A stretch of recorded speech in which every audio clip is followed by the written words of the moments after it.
Hey, everybody, we are recording.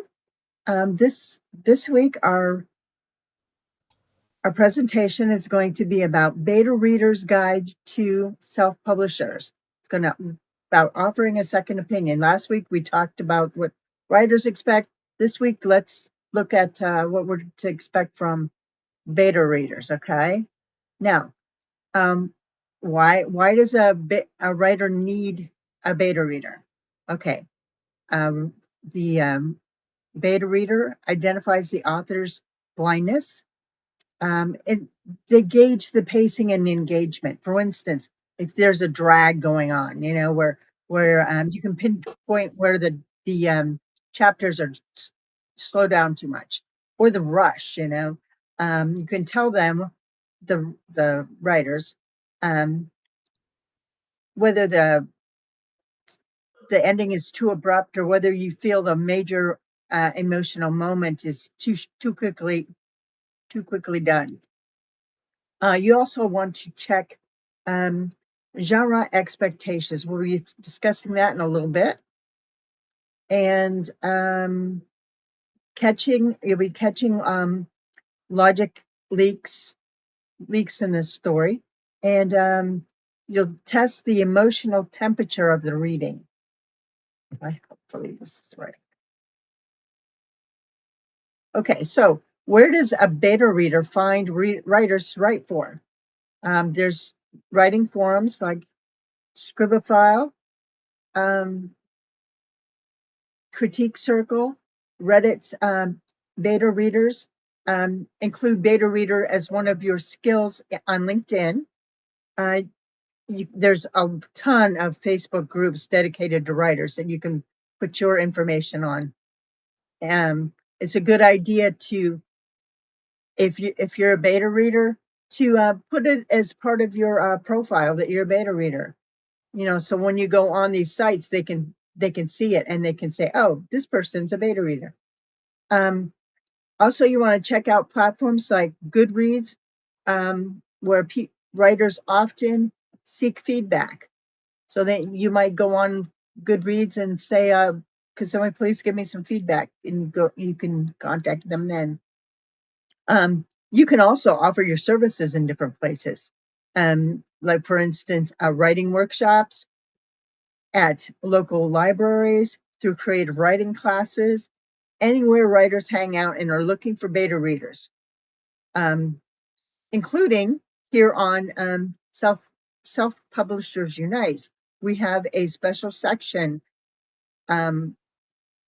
just for beta readers to show who they are and the different genres that they cover.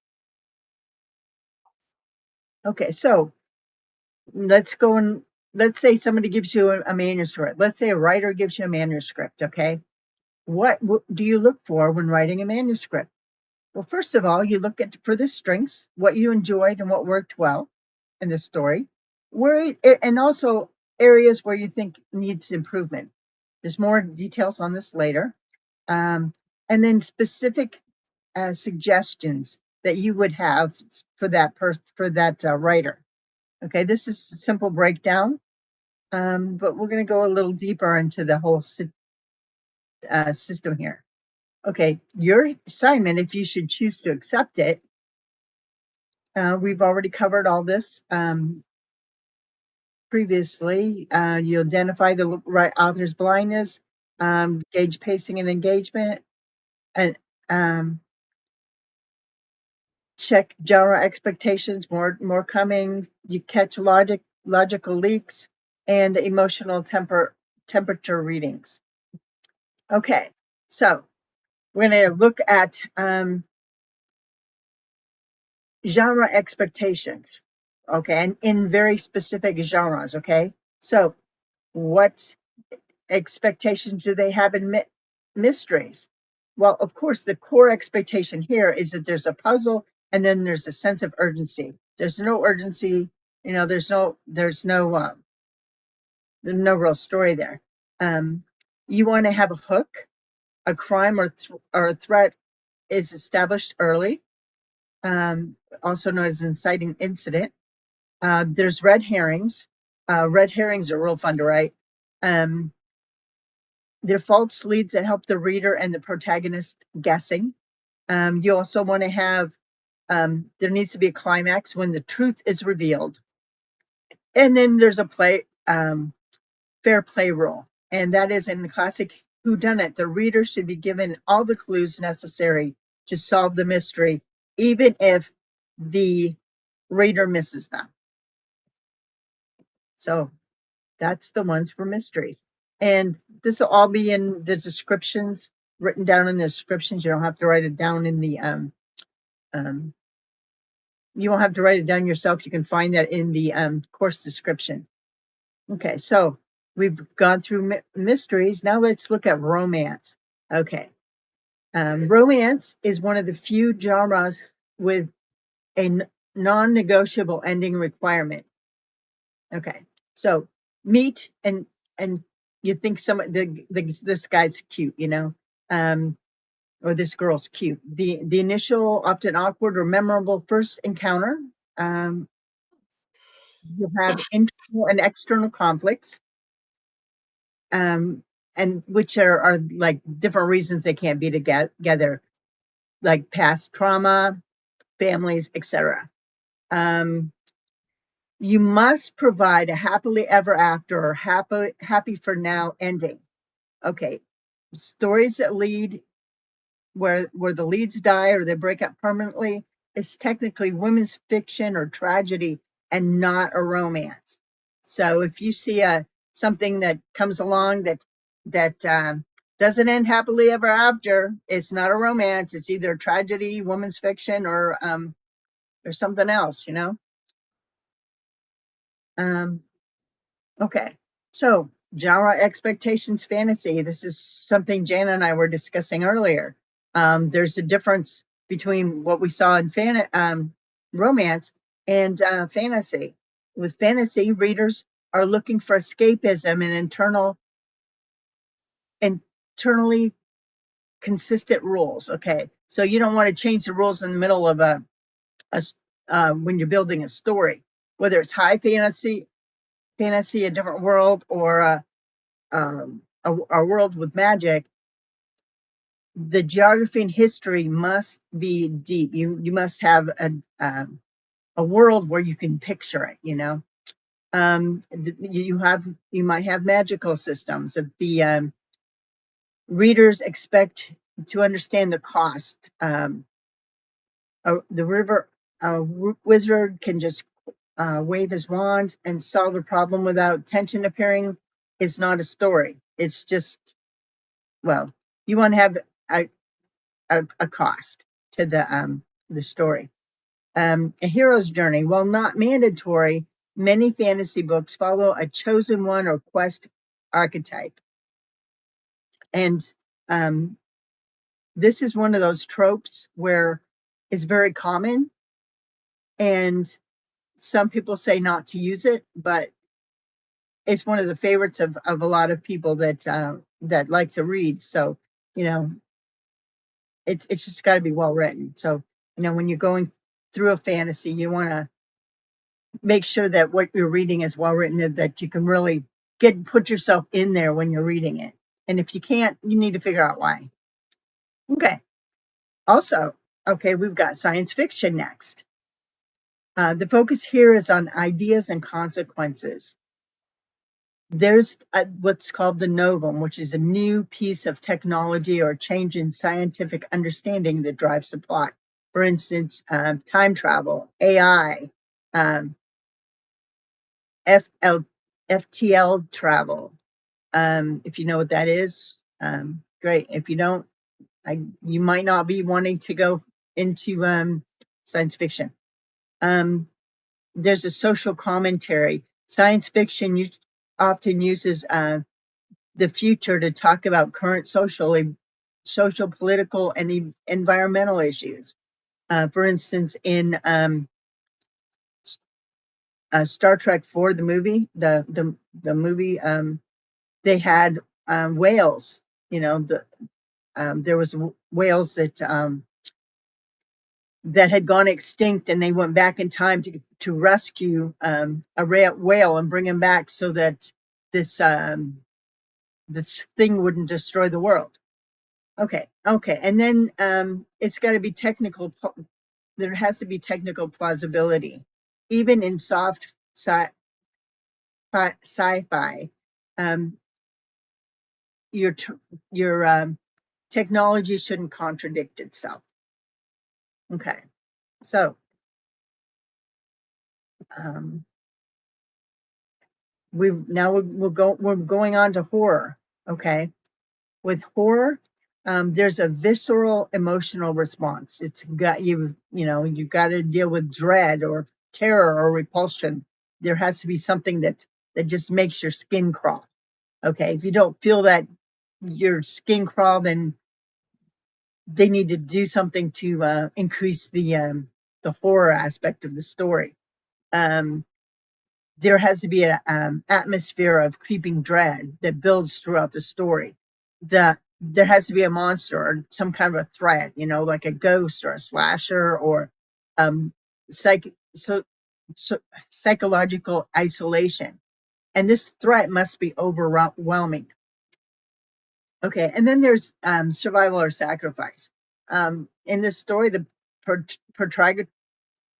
protagonist can lose their life. They could lose a limb. They could lose a friend. Um, this has to be part of the story. It's got to be scary, kind of like when we were kids, sitting around a campfire telling ghost stories. And this you want to be able to make the hair raise on the back of your neck, and if it doesn't, you need to figure out why. Oh, now to my favorite genre is historical fiction, and Susan's, I'm sure you have the same feeling about this. You want historical accuracy. You want to expect big facts, like the real ones, what actually happened, like the Battle of Lake Erie or the 1850 Fugitive Slave Act. You want that to be accurate. If the however, if the author changes history, then it becomes alternative history. There's you want to have sensory details of things that we no longer have, give people an idea of what it was really like to wear this 19th century dress, like in the 1850s and 60s, where they had those big hoop skirts. You want to be specific about the shakes of ague, which is basically like the flu. Okay. And you want to be careful with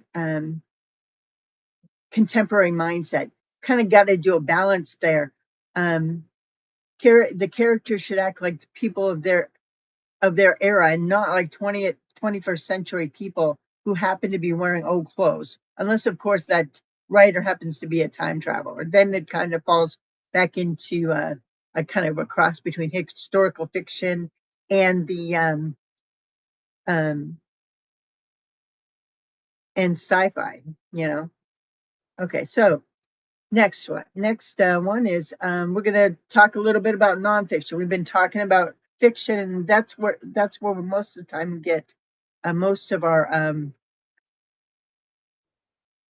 the talk ends up being about fiction. But there's also issues with nonfiction that we have to address when we're beta reading for nonfiction. You want to have a problem and a solution, like, does a book clearly identify the problem and offer a credible path for a solution? Do they offer actionability? Does the reader know what to expect next, or does it feel like it's all talk and no action? Are the chapters organized in logical sequence, or does it just jump around to different subjects? You might suggest reordering the chapters to make more sense. Then there's the transition between the end of one chapter and the beginning of the next, does it flow well, or is it jarring? Like, how do we go from this to that? And then there's jargon. You need to look at it and see if the author is using technical terms that haven't been explained. Okay, so moving on with nonfiction. You want to have evidence.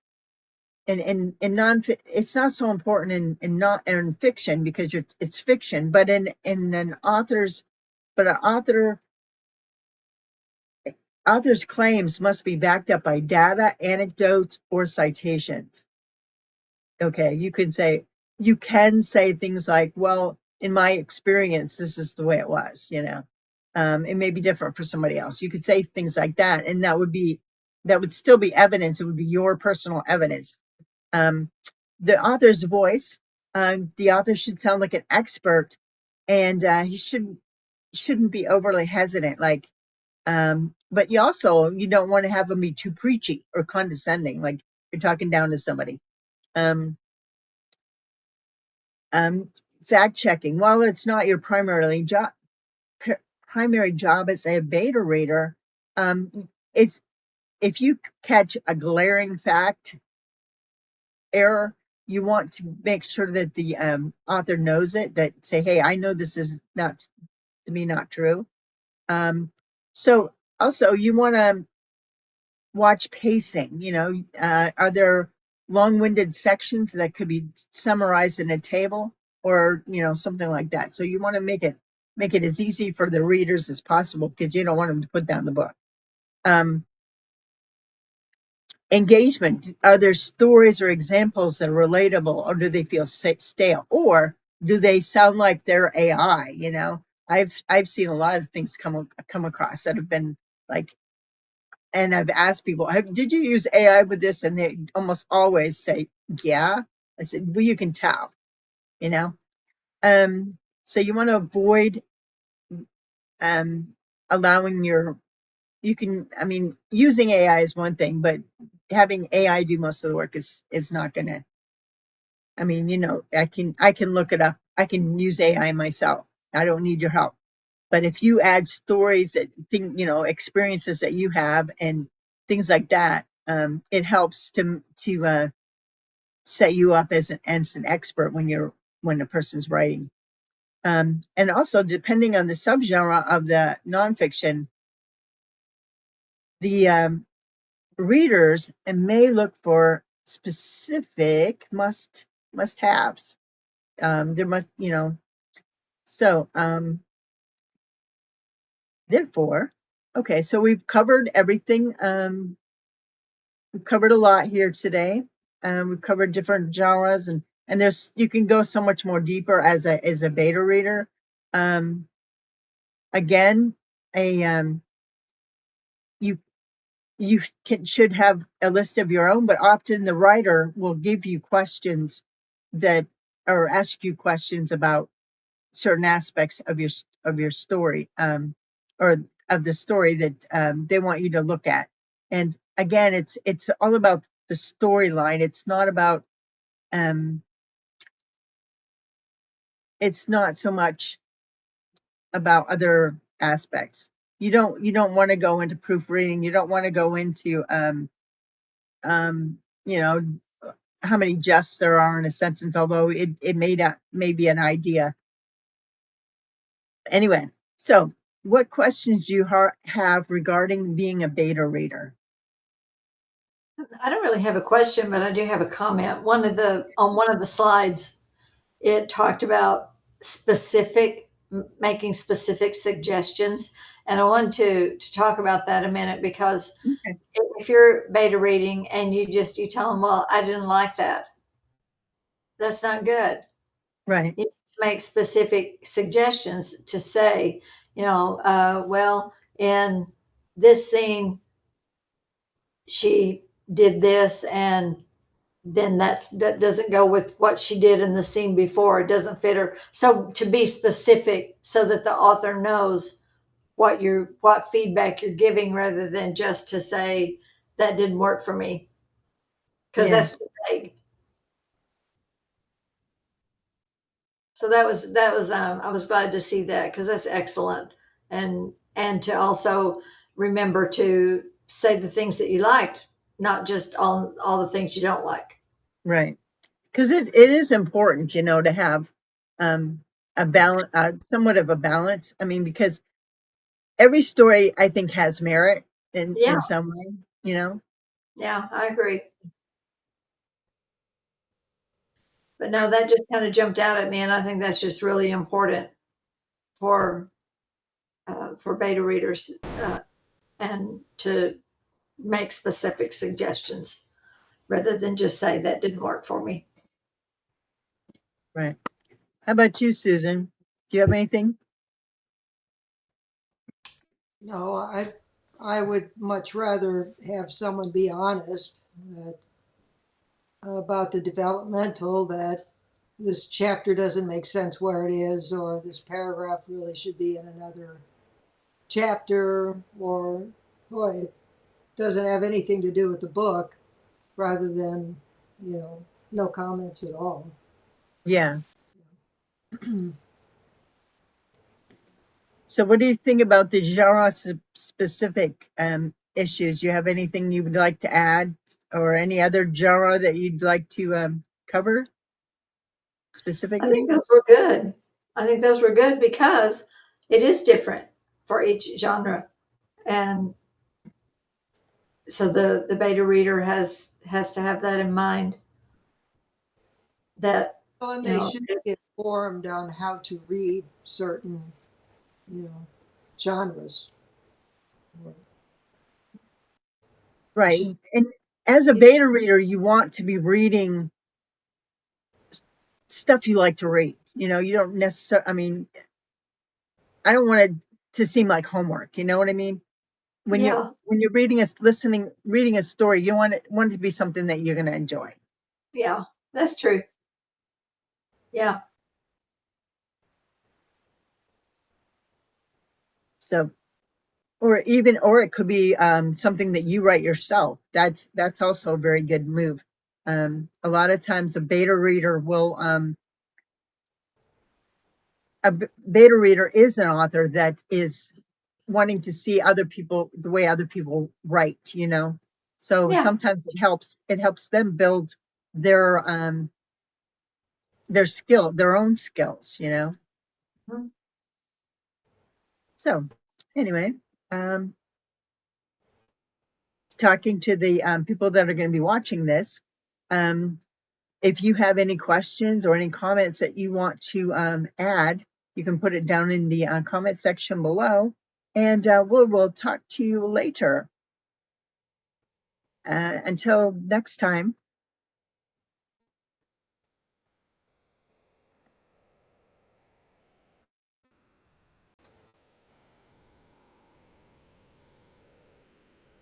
Hi, Susan. It's just me and you. Bye. on the wrong button, and it's still Yeah, that's that's just that's called a no volume. Oops.